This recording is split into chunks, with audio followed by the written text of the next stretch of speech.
नमस्कार, मैं हूं प्रखर त्रिपाठी। एमबी भारत में आपका बहुत बहुत स्वागत है। मेरे साथ हैं सलेमपुर के पूर्व सांसद रविंद्र कुशवाहा जी। इनसे हम कुछ राजनीतिक विषयों पर चर्चा करेंगे। सर, जब पहली बार आप सांसद बने थे सलेमपुर में, तो सबसे पहला प्राथमिकता आपके लिए सलेमपुर के लिए क्या था? देखिए, ऐसा है कि सलेमपुर संसदीय क्षेत्र से मेरे पिताजी 4 बार सांसद रहे, लेकिन जब जब वो सांसद बने तो विपक्ष में रहे।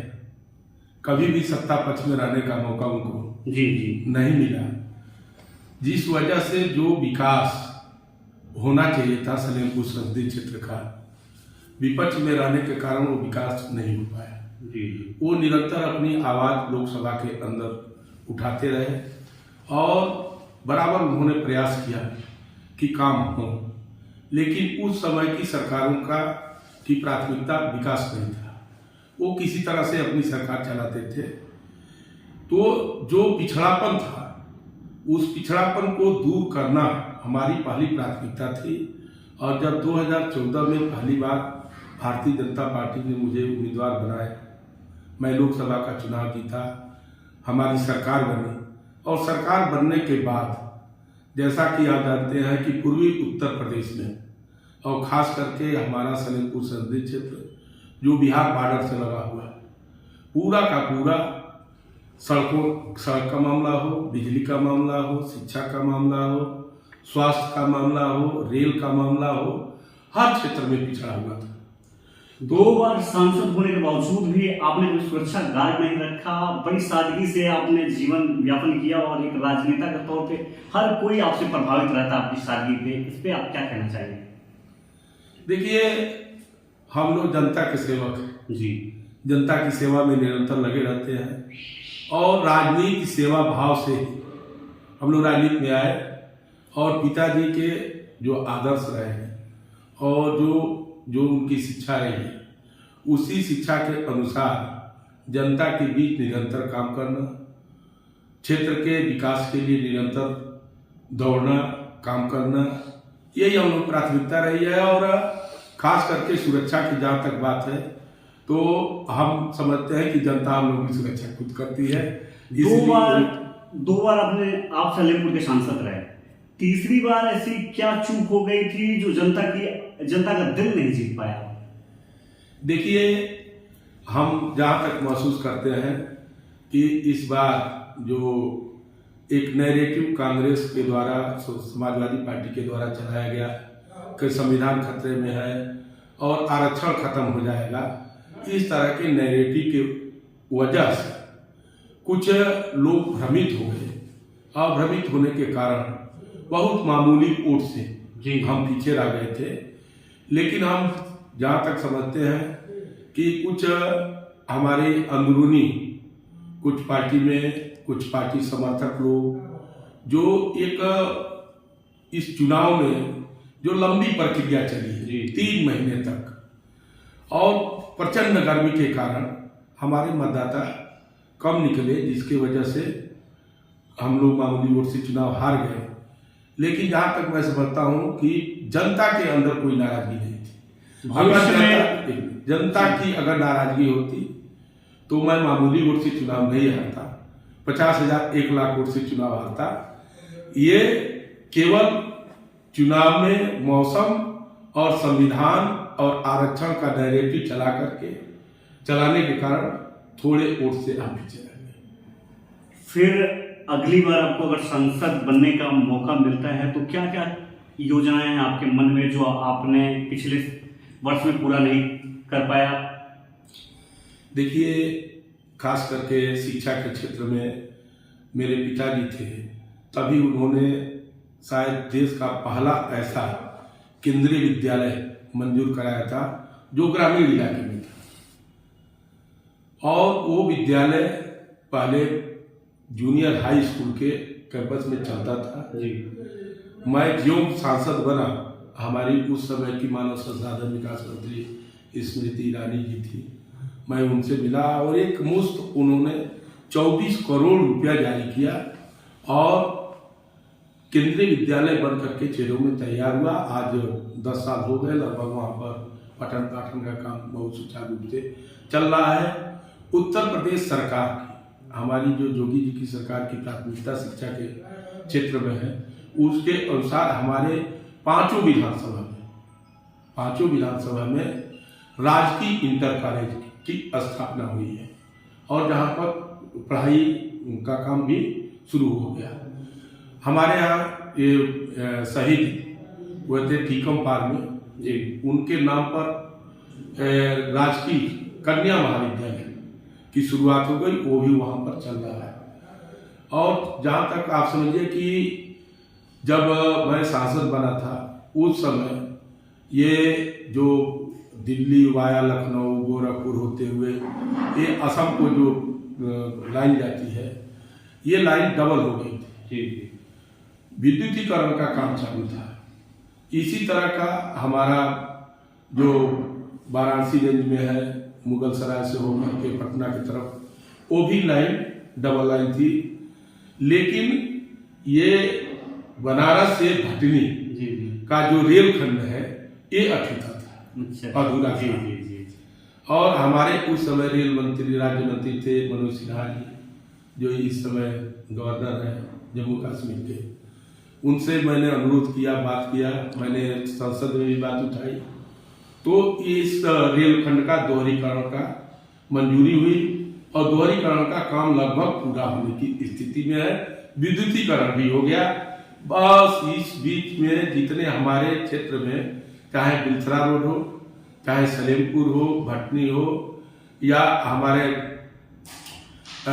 क्रीड़ापुर हो या रेवती हो, ये जितने स्टेशन हो, सारे स्टेशनों का अमृत स्टेशन के अंतर्गत बहुत ही लगभग हम समझते हैं कि लगभग 60 करोड़ की लागत से इन स्टेशनों का सौंदर्यीकरण हुआ है, विस्तारीकरण हुआ है।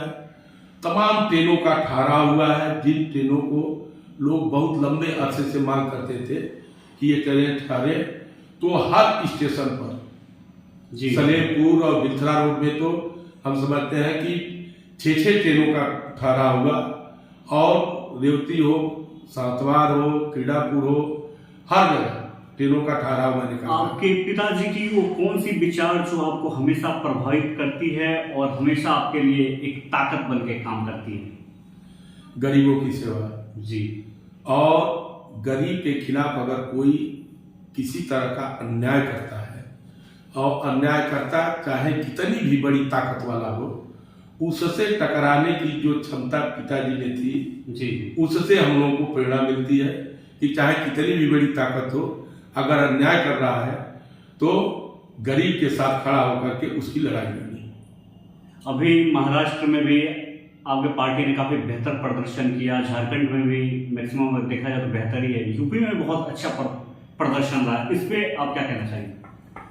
देखिए, ये लोकसभा का जो चुनाव हुआ है पिछला, इस लोकसभा के चुनाव में कुछ इस तरह का नैरेटिव बनाया गया और इस तरह से अंदर खाने प्रलोभन दिया गया कि आप वोट दीजिए, खटाखट आपके खाते में 8,500 रुपये आना शुरू हो जाए। इससे लोग भ्रमित हुए और संविधान और आरक्षण खत्म करने का जो एक नारा चलाया गया, इसके वजह से पूरे हमारे खास करके उत्तर प्रदेश में जो हमारी सीटें घटी है, उसके वजह से राष्ट्रीय राजनीति पर असर पड़ा है और हमारी सरकार पूर्ण बहुमत की सरकार नहीं बन पाई। लेकिन बहुत ही जल्दी लोगों ने इस बात को महसूस किया है कि ये गलती हो गई। इस भ्रम में वो लोगों को अब ये समझ में आ रहा है कि नहीं, ये गलती हो गई, ये नहीं करना चाहिए था।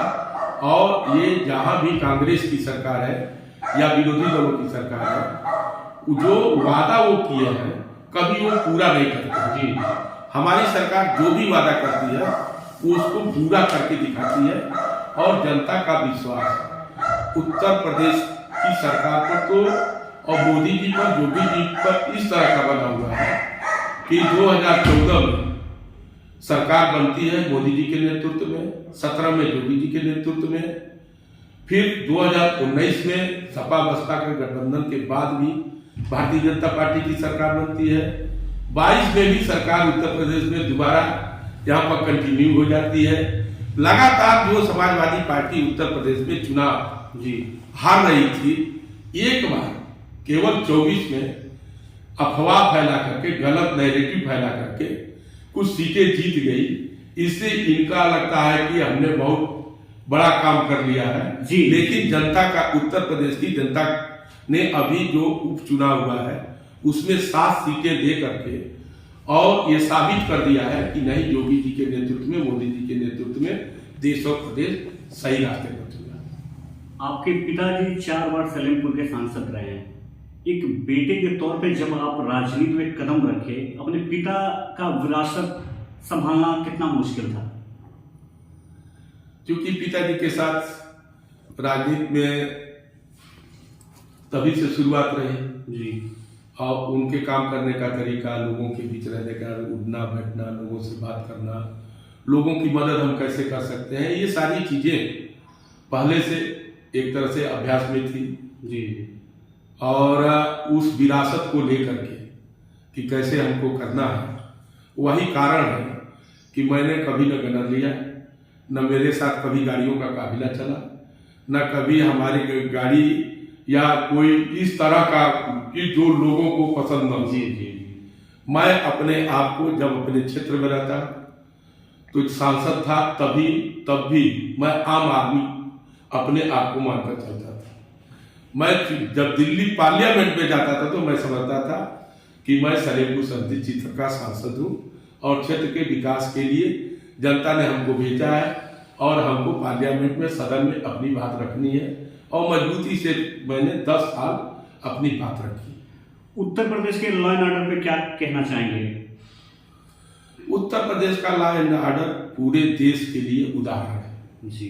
अन्य प्रदेशों में हम लोग जब जाते हैं तो वहाँ के लोग कहते हैं कि अगर कोई ऐसी व्यवस्था होती कि हमारे यहाँ का मुख्यमंत्री योगी जी को बना दिया जाता तो हमारे प्रदेश की भी कानून व्यवस्था अच्छी हो जाती और पूरे देश के अंदर योगी जी का कानून व्यवस्था एक मॉडल के रूप में याद किया जाता है। सभी प्रदेशों में लोग चाहते हैं कि योगी जी जैसा हमारा मुख्यमंत्री हो, कानून व्यवस्था उत्तर प्रदेश जैसी हो। अभी भी एक संभल में घटना घटी है, उस पर आप क्या कहना चाहेंगे? देखिए, देश में कुछ लोग अव्यवस्था फैलाना चाहते हैं जी और कुछ मामलों को लेकर जो कानूनी रूप से और कोर्ट के निगरानी में जो चीजें चल रही हैं उस पर भी बवाल करना और दंगा फैलाना कुछ लोगों का ये सुनियोजित साजिश है और साजिश के तहत ये दंगा कराया गया है और सरकार इस पर बहुत कड़ा एक्शन ले रही है। जितने दंगाई है पकड़े जा रहे हैं और उनके खिलाफ कठोर कार्रवाई हो रही है। जी सर, बहुत बहुत धन्यवाद। नमस्कार, मेरे साथ थे सलेमपुर के पूर्व सांसद रविंद्र कुशवाहा जी, जिन्होंने अपना बहुमूल्य समय हमें दिया। सर, बहुत बहुत धन्यवाद आपका। बस।